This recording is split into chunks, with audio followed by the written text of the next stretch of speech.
आपने 30 साल से अपने ही नागरिकों को अपने ही देश के अंदर रिफ्यूजी बना के रखा है और बातें आप सीए और एनआरसी की करते हो। असल बात यह है कि जब तक आखिरी वोट तक इस इशू पे बटोर नहीं लिया जाएगा तब तक कश्मीरी पंडित सिर्फ भाषणों में रहेंगे, अपने घरों में नहीं। उसी जम्मू एंड कश्मीर में 3000 एकड़ जमीन आपने इंडस्ट्री एंड कॉमर्स डिपार्टमेंट में दी है इन्वेस्टमेंट के लिए, लेकिन 200 एकड़ जमीन कश्मीरी पंडितों के लिए निकालने के लिए आपकी ऊपर से लेकर नीचे तक सारी ताकतें फेल हो जाती हैं। कांग्रेस ने अयोध्या में बाबरी मस्जिद का ताला खोल दिया। कश्मीर सेपरेशन झंडों की बजाय धीरे धीरे मजहबी और इस्लामिक झंडे दिखने लगे। लोग हथियार उठाते हैं जब उनकी बहन बेटियों की बात आती है, जब उनके रिलीजन की बात आती है। यही रीजन है कि कश्मीर के अंदर रिलीजन को प्राइमरी बनाया गया। अपनी सारी जमा पूंजी छोड़ के ऐसे भागना पड़ा जैसे भूकंप आने पे इंसान भागता है। फिर 21 जनवरी को मुस्लिम से एक बड़ी संख्या में नारे लगाते हुए गोकटल ब्रिज के पास पहुंचे। 26,000 सोल्जर्स कश्मीर के चक्कर में शहीद हुए हैं और 7 से 8,000 सिर्फ उसी वैली के अंदर शहीद हुए हैं। उसकी किसी को नहीं पड़ी है क्योंकि वो वोट बैंक नहीं है ना। हुर्रियत जो कश्मीर को अलग करने की बात करती है, सिर्फ उसकी सिक्योरिटी में गवर्नमेंट ने 484 करोड़ रुपीस लगा दिए। देखिए, ऐसा नहीं था कि कश्मीर में हमेशा से ही मजहबी दंगे होते थे। लोग बहुत प्यार से रहते थे। 1983 से 1990 तक इन 7 सालों में कुछ लोगों ने ऐसे हालात बना दिए जिसकी वजह से इतना बड़ा इंसिडेंट हुआ कश्मीरी पंडितों के साथ। तो एक्चुअल में इसके पीछे कौन था और रीजन क्या थे वो डिस्कस करते हैं। अब देखिए, इसमें मत घुसिएगा कि कश्मीरी पंडित बोला है, हिंदू नहीं बोला, एक्सोडस बोला है, जेनोसाइड नहीं बोला। मुझे कोई भी दिक्कत नहीं है, लेकिन मैं चाहता हूं कि वीडियो के लास्ट में आप अपनी समझ से डिसाइड करें कि एक्चुअल में हुआ क्या था। और थोड़ी देर के लिए मैं रिक्वेस्ट करूंगा कि आप अपनी अपनी आइडियोलॉजी साइड में रख के ये समझने की कोशिश करें कि एक्चुअल में वहां पे हुआ क्या था। तो पहली चीज तो यह है कि ये कश्मीरी पंडित हैं कौन। 13th सेंचुरी से पहले कश्मीर में जो पॉपुलेशन थी वो हिंदू थी। तो अराउंड 14th सेंचुरी के आसपास जब मुस्लिम राजाओं ने हुकूमत की, उस टाइम पे जो कश्मीरी पंडित छोड़ के चले गए थे और बाद में वापस आ गए थे, उनको कहते हैं बनमासी। ये पहला एक्सोडस हुआ था और पहला अटैक हुआ था कश्मीरी पंडितों पे। एक्सोडस मतलब मास में एक जगह से दूसरी जगह पे जाना, और जो वहां से भागे नहीं वहीं टिके रहे उनको कहते हैं मलमासी। और तीसरे होते हैं बोहिर पंडित जो व्यापार वगैरह करते हैं। तो मुस्लिम इन्वेजन के बाद 150 से 200 साल बाद मेजोरिटी मुस्लिम की हो गई थी वहां पे। 1981 में जो सेंसस हुआ था उसके हिसाब से 4.43% कश्मीरी पंडित थे उस समय, अराउंड 1,24,000 के करीब। 1990 में आते आते थोड़ा सा परसेंटेज बढ़ गया होगा। तो अब डिस्कस करते हैं कि 1983 से 1990 के बीच आखिर ऐसा हुआ क्या। देखिए, शेख अब्दुल्ला की डेथ के बाद उनके बेटे फारूक अब्दुल्ला सीएम बनते हैं जम्मू एंड कश्मीर के, और उसके बाद 1983 में फिर से इलेक्शन होते हैं जिसमें फारूक अब्दुल्ला कांग्रेस के साथ मिलकर सरकार बनाते हैं और फिर से सीएम बनते हैं। फारूक अब्दुल्ला की एक बात थी कि जब वो दिल्ली में जाते थे तो वहां कहते थे कि कश्मीर इंडिया के साथ रहेगा हमेशा। पाकिस्तान जाते थे तो वहां की बात करते थे, और जब कश्मीर में रहते थे तब वहां के जो सेपरेटिस्ट थे वहां की बातें करते थे। इस चीज का एक फायदा था कि सबको लगता था कि हमारी बातें करते हैं ये। फारूक अब्दुल्ला की पार्टी का नाम था नेशनल कॉन्फ्रेंस, और इनकी ही पार्टी में इनके साले थे गुलाम मोहम्मद शाह। इनका चीफ मिनिस्टर बनने का सपना था और इस चीज का कांग्रेस को बहुत अच्छे से पता था। गुलाम मोहम्मद को चीफ मिनिस्टर बनने के सपने दिखाए गए और गुलाम मोहम्मद ने नेशनल कॉन्फ्रेंस के एमएलए को तोड़ के एक नई पार्टी बनाई, अवामी नेशनल कॉन्फ्रेंस। और कांग्रेस ने फारूक अब्दुल्ला के साथ गठबंधन खत्म करके गुलाम मोहम्मद के साथ मिलकर एक सरकार बनाई और गुलाम मोहम्मद को सीएम बना दिया। अब कांग्रेस ने ऐसा किया क्यों? फारूक अब्दुल्ला पूरी तरीके से कांग्रेस के कंट्रोल में नहीं थे, वो हर तरफ की बात करते थे। कांग्रेस ने सोचा था कि एक ऐसा सीएम बनना चाहिए जो उनके हिसाब से चले, तो इसलिए इन्होंने गुलाम मोहम्मद को सीएम बना दिया। लेकिन हुआ एकदम उल्टा, और एक्सपर्ट का मानना है कि यह कांग्रेस का एक मेजर ब्लंडर था। गुलाम मोहम्मद सीएम बनने के बाद कांग्रेस के हिसाब से चलना तो बहुत ही दूर की बात, मजहबी बातें शुरू कर दी इन्होंने। सेपरेटिस्ट को सपोर्ट करने लगे। अब ये सेपरेटिस्ट कौन होते हैं? सेपरेटिस्ट यानी कि अलगाववादी, जो चाहते हैं कि कश्मीर एक अलग स्टेट बने। इनके भी कई सारे टाइप हैं। एक चाहते हैं कि कश्मीर इंडिया से अलग होकर पाकिस्तान से मिल जाए, दूसरे चाहते हैं कि इंडिया और पाकिस्तान दोनों से अलग होकर एक अलग स्टेट बने। वैसे तो बहुत सारे ग्रुप हैं, लेकिन आप 3 याद रख लीजिए। पहला है JKLF, Jammu Kashmir liberation front, दूसरा है हिजबुल मुजाहिदीन, और तीसरा है all party Hurriyat conference, short में हुर्रियत बोलते हैं इसको। JKLF का कहना है कि हम आज़ादी लेंगे हथियार उठा के, और ना ही इंडिया से मिलेंगे और ना ही पाकिस्तान से मिलेंगे। इनसे पूछो कि मान लो अगर आपको आज़ाद कर भी दिया जाए तो आप देश कैसे चलाओगे, डिफेंस क्या रहेगा, फाइनेंस कैसे मैनेज होगा, इंपोर्ट एक्सपोर्ट कैसे होगा? तो इसका जवाब इनके पास नहीं है, लेकिन ये अलग होना चाहते हैं। जबकि आप ऑल ओवर द वर्ल्ड किसी भी एक्सपर्ट से बात करोगे, सबका यही कहना है कि ऐसी ज्योग्राफिक लोकेशन पे किसी भी देश का इंडिपेंडेंट रहना पॉसिबल ही नहीं है। वहीं हिजबुल मुजाहिदीन की बात करें तो उनका कहना है कि हम इंडिया से अलग होकर पाकिस्तान से मिलेंगे। आपने बहुत से आज़ादी के किस्से सुने होंगे, कभी आपने ये सुना है कि हमें आज़ाद होकर किसी और देश के झंडे के नीचे आना है? तो इसकी आइडियोलॉजी से आप समझ गए होंगे कि पाकिस्तानी बैक्ड ऑर्गेनाइजेशन है। वहीं हुर्रियत का कहना है कि हमें अलग होना है, ना तो हमें पाकिस्तान के साथ जाना है ना इंडिया के साथ जाना है, बट हमें बातचीत से इसका हल निकालना है। हम हथियार नहीं उठाएंगे। तो अभी थोड़ा सा कॉम्प्लिकेटेड हो रहा है, लेकिन धीरे धीरे आपको समझ में आ जाएगा कि आखिर प्लानिंग हुई कैसे। तो कांग्रेस के हिसाब से चलने की बजाय गुलाम मोहम्मद मुस्लिम्स को यह समझाने लगे कि देखो, कश्मीरी पंडित इतने कम हैं, उसके बाद भी जज, लॉयर, प्रोफेसर हर पोस्ट पे यही लोग हैं। और ये बात सच भी है कि कश्मीरी पंडित काफी पढ़ी लिखी कौम है। मुस्लिम इन्वेजन के टाइम पे भी कश्मीरी पंडितों को अपने एडमिनिस्ट्रेशन में रखा जाता था। अब इसी दौरान क्या हुआ कि सेम ईयर 1986 में कांग्रेस ने अयोध्या में बाबरी मस्जिद का ताला खोल दिया ताकि हिंदू जाके वहां पे पूजा कर सकें। अब कांग्रेस की भी मजबूरी थी, क्योंकि शाह बानो वाला जो केस हुआ था उस टाइम पे, उसमें मुस्लिमों को तो खुश कर दिया था इन्होंने, लेकिन हिंदू वोटर जो थे वो अगेंस्ट में जा रहे थे। तो उसको बैलेंस करने के लिए इन्होंने बाबरी मस्जिद का ताला खोला। लेकिन इससे यह दिक्कत हुई कि कश्मीर के अंदर दंगे और भड़क गए। अब आप सोच रहे होंगे कि गुलाम मोहम्मद जो थे वो चीफ मिनिस्टर बनना चाहते थे, वो चीफ मिनिस्टर बन भी गए, फिर वो ये सब हरकत क्यों कर रहे थे? देखिए, वो चीफ मिनिस्टर तो बनना चाहते थे, लेकिन वो हमेशा के लिए चीफ मिनिस्टर बनना चाहते थे। उन्हें पता था कि यहाँ पे मुस्लिम कम्युनिटी ज्यादा है, अगर वो उनकी बात करेंगे तो कांग्रेस रहे या ना रहे, लोग उनको हर बार जिताएंगे। वही घिसी पिटी राजनीति जो ऑल ओवर इंडिया में चलती है। गुलाम मोहम्मद ने एक दिन आके ये कहा कि ये जो न्यू सिविल सचिवालय का जो एरिया है, इसमें एक पुराना मंदिर है, इसको गिरा के एक भव्य शाह मस्जिद बनेगी। इसको लेके कश्मीरी हिंदुओं ने धरना प्रदर्शन करा और बात इतनी बढ़ गई कि दंगे शुरू हो गए। ये दूसरी बार ऐसा था जब कश्मीरी हिंदुओं के ऊपर हमला हुआ था। पहली बार तब हुआ था जब 14वीं सेंचुरी में इन्वेजन हुआ था, और दूसरी बार ये था। और इस चीज को लेकर पहली बार आवाजें उठने लगी कश्मीरी हिंदुओं के खिलाफ। बात इतनी बढ़ जाती है कि कांग्रेस को अपनी गलती का एहसास होता है और 6 मार्च 1986 को गुलाम मोहम्मद को हटाया जाता है और गवर्नर रूल लगा दिया जाता है। उस टाइम पे गवर्नर जगमोहन थे। 1984 से 1989 तक गवर्नर यही रहे। जैसा गवर्नमेंट कहती थी वैसा ही करते थे।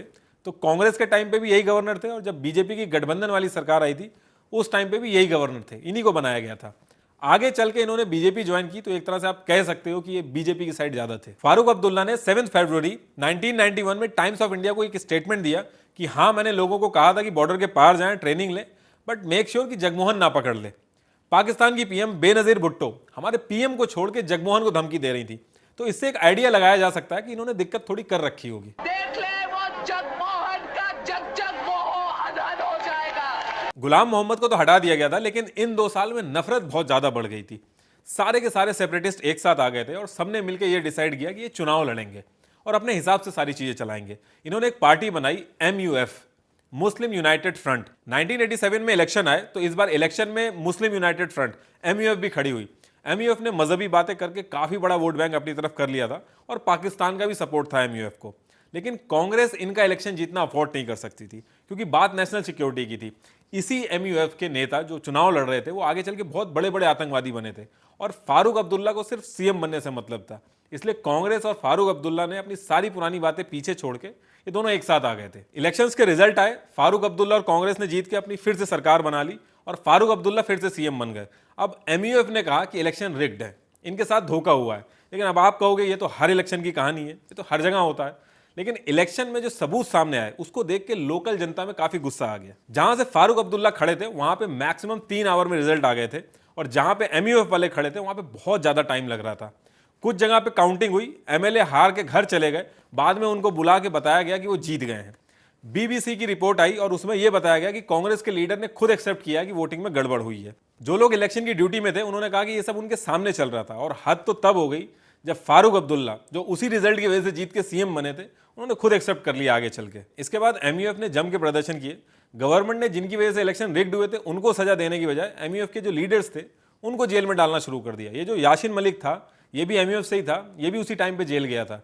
लोगों को जब इस चीज का पता चला तो उनकी सिंपैथी इन सेपरेटिस्ट नेताओं के साथ ज्यादा हो गई और गवर्नमेंट के खिलाफ उनको गुस्सा आ गया। और इसका सबसे बड़ा नुकसान हुआ कि सेपरेटिस्ट नेताओं ने कहा कि हमें पॉलिटिक्स में घुसना ही नहीं है, पॉलिटिक्स में घुसना यानी टाइम खराब करना है, अब हम हथियार उठा के आजादी लेंगे। और ये सारी की सारी गवर्नमेंट विरोधी ताकतें जो थी, जितने सेपरेटिस्ट थे, सब एक साथ आ गए और गवर्नमेंट एकदम बैकफुट पे थी। JKLF इस टाइम पे सबसे ज्यादा एक्टिव हुई। जितने यंग कश्मीरी थे इनको पाकिस्तान भेजा जाने लगा ट्रेनिंग के लिए। MUF के नेता ये जो इलेक्शन लड़ रहे थे ये आगे चल के सारे आतंकवादी बने। इनका जो मेन लीडर था सैयद सलाउद्दीन, ये हिजबुल मुजाहिदीन का मेन कमांडर बना। उसी टाइम पे एक सुपर पावर रशिया को अफगानिस्तान ने हरा के वापस भेजा था, और ये इसलिए हुआ क्योंकि अमेरिका ने जिहाद का सहारा लेके पाकिस्तान के थ्रू ट्रेनिंग, पैसे और हथियार पहुंचाए थे अफगानिस्तान में। जो मॉडल अमेरिका ने पाकिस्तान को अफगानिस्तान के लिए समझाया था, सेम वही मॉडल पाकिस्तान ने इंडिया के लिए भी यूज किया।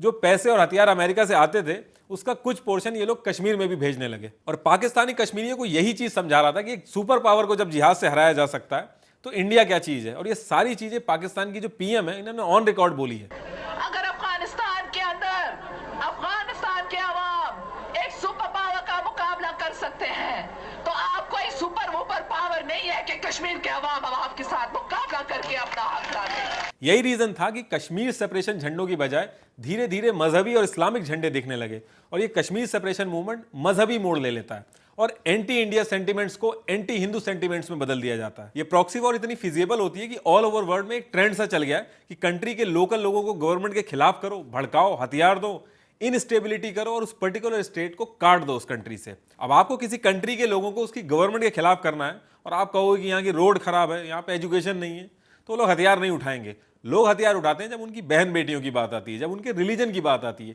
यही रीजन है कि कश्मीर के अंदर रिलीजन को प्राइमरी बनाया गया। पाकिस्तान ने जेकेएलएफ को पैसे, हथियार हर तरीके से सपोर्ट किया और बात ये भले ही मजहब की करते हैं लेकिन इन्होंने हिंदू और मुस्लिम दोनों को मारा।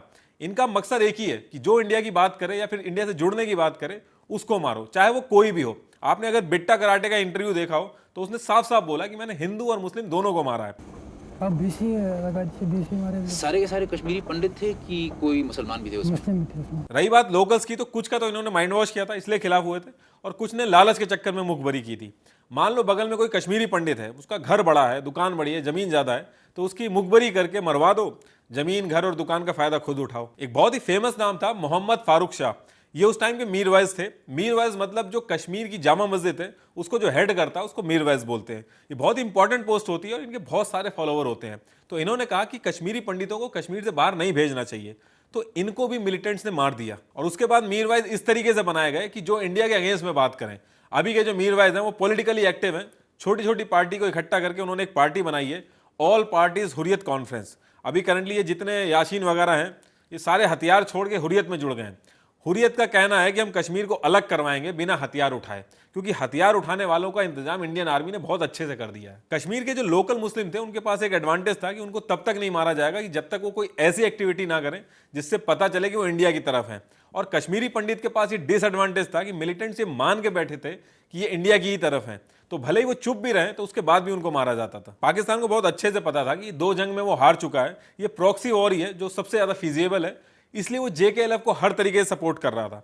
अब आप कहोगे कि जेकेएलएफ का कहना है कि कश्मीर को अलग करना है, अलग देश बनाना है और ना ही पाकिस्तान के साथ रखना है ना ही इंडिया के साथ रखना है, तो फिर क्यों पाकिस्तान इसकी मदद कर रहा है? देखिए, जेकेएलएफ को भी पाकिस्तान ने यूज किया, इसके बाद इनको भी लात मार दी, इनकी फंडिंग बंद कर दी और एक नया ग्रुप बनाया हिजबुल मुजाहिदीन, जिसका सिर्फ एक ही मोटिव था कि कश्मीर को अलग करके पाकिस्तान से जोड़ना। देखिए, छोटे मोटे दंगे और मारकाट तो चल ही रहा था, लेकिन मेन प्रॉब्लम तब स्टार्ट हुई जब इन्होंने फेमस कश्मीरी पंडित जो एक ऊंचे ओहदे पे थे उनको मारना चालू किया ताकि लोगों में दहशत फैले। 1989 में सितंबर में इन्होंने दिन दहाड़े पंडित टीकालाल टपलू को मारा जो कि बीजेपी के एक फेमस लीडर थे।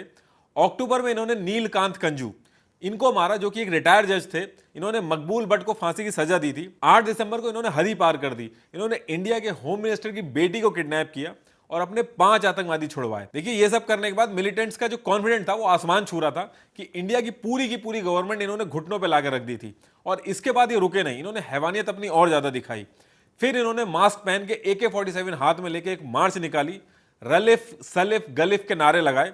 ये लोग AK-47 लेकर रोडों पे आराम से घूम रहे थे और पुलिस इनको देख के छुप जाती थी। 4 जनवरी को न्यूज़पेपर में इन्होंने छपाया कि कश्मीरी पंडित घाटी छोड़ दें और अल सफा, वहां का एक उर्दू अखबार है, उसने भी इसको कई दिन तक छापा। मस्जिदों से अनाउंसमेंट करवाई गई और सिर्फ एक मस्जिद से नहीं, कई सारी मस्जिदों से एक हिट लिस्ट निकाली गई जिसमें रेपुटेड कश्मीरी पंडित थे, उनके नाम थे कि इनको मारा जाएगा। लेकिन सबसे ज्यादा जो खतरनाक रात थी वो 19 जनवरी की रात थी। उस दिन जो चेन ऑफ इवेंट्स हुए थे उसको देख के ऐसा लग रहा था कि जैसे प्रॉपर प्लानिंग के तहत हुआ हो। जस्ट 1.5 महीने पहले बीजेपी के सपोर्ट के साथ सरकार आई थी और 19 जनवरी को जगमोहन को गवर्नर बना के जम्मू एंड कश्मीर भेजा गया था और 19 जनवरी को ही फारूक अब्दुल्ला ने रेजिग्नेशन मार दिया था। देखिए, जम्मू एंड कश्मीर का जो कैपिटल है उस टाइम पे हर 6 मंथ में चेंज होता था। विंटर में जम्मू और समर में श्रीनगर, तो सारे गवर्नमेंट ऑफिशियल उस समय जम्मू में थे और जगमोहन जो गवर्नर थे वो भी श्रीनगर नहीं पहुंच पाए थे मौसम खराब की वजह से। उस पर्टिकुलर टाइम पे अगर आप एक तरह से देखें तो कश्मीर में कोई सरकार ही नहीं थी, ना ही कोई अथॉरिटी थी। ऐसा लग रहा था कि कश्मीरी पंडितों को वहां वैली में अकेला छोड़ के सब लोग उनके मरने का इंतजार कर रहे हैं। पाकिस्तान कहता है कि इसमें उसका कोई हाथ नहीं है, ये तो कश्मीर की आवाम है जो गवर्नमेंट से परेशान होकर ये सब कर रही है। कश्मीर की आवाम इतना प्लान तरीके से नहीं कर सकती, उसको इतनी समझ नहीं है कि अभी जस्ट नई गवर्नमेंट आई है, 19 जनवरी को कोई अथॉरिटी नहीं है। राजेश पायलट ने राज्यसभा में खड़े होकर एक रिपोर्ट दी जिसमें 1990 से 1993 तक 150 rocket launchers, 1926 AK type rifles, 710 पिस्टॉल्स, 5248 grenades, 643 mines and 44 walkie talkie sets मिले। इन सब चीजों के लिए पैसे लगते हैं और कश्मीरी आवाम के पास इतने पैसे नहीं है और अगर पैसे आ भी जाएं तो वो साइंटिस्ट नहीं है कि खुद डेवलप कर लेंगे। तो पाकिस्तान कितना भी नकारे, उस समय सबको पता चल गया था कि उन्होंने क्या हरकत करी है। 19 जनवरी को एक दिन में सबसे ज्यादा मर्डर, रेप और दुकानें लूटी गई। अपनी सारी जमा पूंजी छोड़ के ऐसे भागना पड़ा जैसे भूकंप आने पर इंसान भागता है। 19 की रात को जब यह सब हुआ तो नेक्स्ट डे 20 जनवरी को कश्मीरी हिंदुओं ने लाखों की संख्या में वैली छोड़ना शुरू कर दिया और मार्च और अप्रैल आने तक 2700 के करीब ही कश्मीरी पंडित बचे वैली के अंदर। अपना घर और जमीन छोड़ के ये लोग कैंप में रहने लगे। जिनके पास पैसे थे या रिश्तेदारों का सपोर्ट था उन्होंने अपना इंतजाम कर लिया, लेकिन जिनके पास पैसे नहीं थे वो 30 साल से वेट कर रहे हैं अपने घर वापस आने का। इन्होंने सोचा था कि बस 1-2 हफ्ते की बात है, अभी माहौल खराब है, फिर वापस अपने घर चले जाएंगे, लेकिन उस चीज का इंतजार करते करते 30 साल हो गए और आज तक वो अपने घर वापस नहीं आ पाए। फिर 21 जनवरी को मुस्लिम से एक बड़ी संख्या में नारे लगाते हुए गोकटेल ब्रिज के पास पहुंचे और वहां से वो लाल चौक की तरफ बढ़ रहे थे। उनको सीआरपीएफ के जवानों ने रोका और वार्निंग भी दी, लेकिन बात इतनी ज्यादा आगे बढ़ गई कि ओपन फायरिंग शुरू हो गई थी और मुस्लिम्स को अपनी जान गंवानी पड़ी। इंडिया की रिपोर्ट के हिसाब से 28 डेथ हुई थी और एक इंटरनेशनल ह्यूमन राइट ऑर्गेनाइजेशन के हिसाब से 50 डेथ हुई और जो वहां के सर्वाइवल थे उनके हिसाब से 280 लोगों की डेथ हुई थी। कुछ मुस्लिम्स चाहते थे कि कश्मीरी हिंदू वैली छोड़ के ना जाएं। वजाहत जो कि फॉर्मर अथॉरिटी थे वैली के अंदर, इन्होंने गवर्नर को रिपोर्ट भी किया था कि इनके पास मुस्लिम्स आए हैं जिनकी ये डिमांड है कि कश्मीरी पंडित को बाहर ना भेजा जाए, उनको रोक लिया जाए, क्योंकि अगर कश्मीरी पंडित बाहर चले गए तो आर्मी को फ्री हैंड मिल जाएगा हमारे ऊपर कार्रवाई करने के लिए। अब यहां से जो जगमोहन के अगेंस्ट में है उनका यह कहना है कि जगमोहन ने कश्मीरी पंडितों को बाहर जाने के लिए बढ़ावा दिया, इनफैक्ट गाड़ियां प्रोवाइड कराई कैंप तक पहुंचाने के लिए, और ये सब जानबूझ के किया क्योंकि आर्मी को फ्री हैंड मिलेगा उस एरिया पे कंट्रोल करने के लिए। और जो लोग जगमोहन के सपोर्ट में थे उनका यह कहना था कि इन्होंने बहुत ही सही किया, क्योंकि अगर वो ऐसा नहीं करते तो और जाने जाती। इसके डेटा को लेकर बहुत ज्यादा बहस हो रही है। कोई ट्वीट कर रहा है कि मुस्लिम ज्यादा मरे थे, कोई ये ट्वीट कर रहा है कि हिंदू ज्यादा मरे थे। 26,000 सोल्जर्स कश्मीर के चक्कर में शहीद हुए हैं और 7 से 8,000 सिर्फ उसी वैली के अंदर शहीद हुए हैं। उसकी किसी को नहीं पड़ी है क्योंकि वो वोट बैंक नहीं है ना। पीपी कपूर ने जब आरटीआई डाली तो उसमें ऑफिशियल डेटा ये आया कि 89 कश्मीरी पंडित्स ने मिलिटेंसी के कारण अपनी जान गंवाई है। पीपी कपूर ने जो आरटीआई डाली थी उसमें 1989 मेंशन नहीं था, सिर्फ 1990 मेंशन था, ये ईयर मेंशन था खाली। जब दोनों ईयर का एक साथ पूछा गया तो 219 कश्मीरी पंडितों ने मिलिटेंसी के कारण अपनी जान गंवाई, लेकिन जो एक्चुअल वहां के सर्वाइवर हैं अगर उनका रिकॉर्ड पूछा जाए तो उनके हिसाब से हजारों में यह संख्या थी। 2011 की रिपोर्ट के हिसाब से ऑलमोस्ट 1.5 लाख कश्मीरी हिंदुओं ने कश्मीर छोड़ा है। 18,735 मुस्लिम्स ने भी कश्मीर छोड़ा है। ये वो मुस्लिम थे जो गवर्नमेंट ऑफिशियल्स थे या कश्मीरी हिंदुओं का सपोर्ट कर रहे थे या फिर इंडिया के साथ मिलने की बातें कर रहे थे। तो अब बात यह आती है कि आखिर इसमें गलती किसकी है। देखिए, गवर्नमेंट और एडमिनिस्ट्रेशन का ये कंप्लीट फेलियर था। इस चीज से आप अंदाजा लगा सकते हैं कि जब आप एक वीक गवर्नमेंट चुनते हैं तो उसके क्या क्या कॉन्सिक्वेंसेज हो सकते हैं। वीपी सिंह चाहते तो आर्मी दिसंबर में भी भेज सकते थे जब इंटेलिजेंस की रिपोर्ट आई थी, लेकिन वो खुद इतने डरे हुए थे कि होम मिनिस्टर को जब घुटनों पे ला दिया तो मेरे साथ भी कुछ भी हो सकता है। फारूक अब्दुल्ला, इन्होंने 1989 में 70 आतंकवादी रिलीज कर दिए जेल से, जिन्होंने आगे चल के इतना बड़ा बड़ा नुकसान किया। इसके बारे में इनसे कोई नहीं पूछता। हुर्रियत जो कश्मीर को अलग करने की बात करती है, सिर्फ उसकी सिक्योरिटी में गवर्नमेंट ने 484 करोड़ रुपीज लगा दिए। 21 करोड़ उसकी लग्जरी होटल में लगाए और 26 करोड़ उनके ट्रांसपोर्टेशन में लगा दिए। ऐसा लगता है कभी कभी कि गवर्नमेंट जनता के साथ मजाक कर रही है। आप कहते हो कि कश्मीरी हिंदुओं ने हथियार क्यों नहीं उठाए। देखिए, गली मोहल्ले के मजहबी दंगे नहीं थे, इसमें ऊपर से लेकर नीचे तक बहुत बड़ी बड़ी ताकतें लगी हुई थी। एक कंट्री से वॉर लड़ने जितना पैसा भी लगा दिया जाता या हथियार भी दे दिए जाते, उसके बाद भी नहीं जीत पाते, क्योंकि जब अपनी गवर्नमेंट ही बैठ के तमाशा देख रही है तो फिर उसमें कुछ नहीं हो सकता। आज की डेट तक इंडिया में कई गवर्नमेंट्स आई और गई, चाहे वो अभी की गवर्नमेंट ले लो आप, चाहे पहले की गवर्नमेंट ले लो। कुछ ने सरेआम बेवकूफ बनाया और कुछ ने क्रेडिट पूरा लिया लेकिन काम अधूरा किया। आपने 30 साल से अपने ही नागरिकों को अपने ही देश के अंदर रिफ्यूजी बना के रखा है और बातें आप सीए और एनआरसी की करते हो। मतलब अपना तेल जमीन पे रखा है और दूसरे को कढ़ाई उठा के दे रहे हो आप। 2015 में गवर्नमेंट ने कहा था कि इनको हम वापस लाएंगे।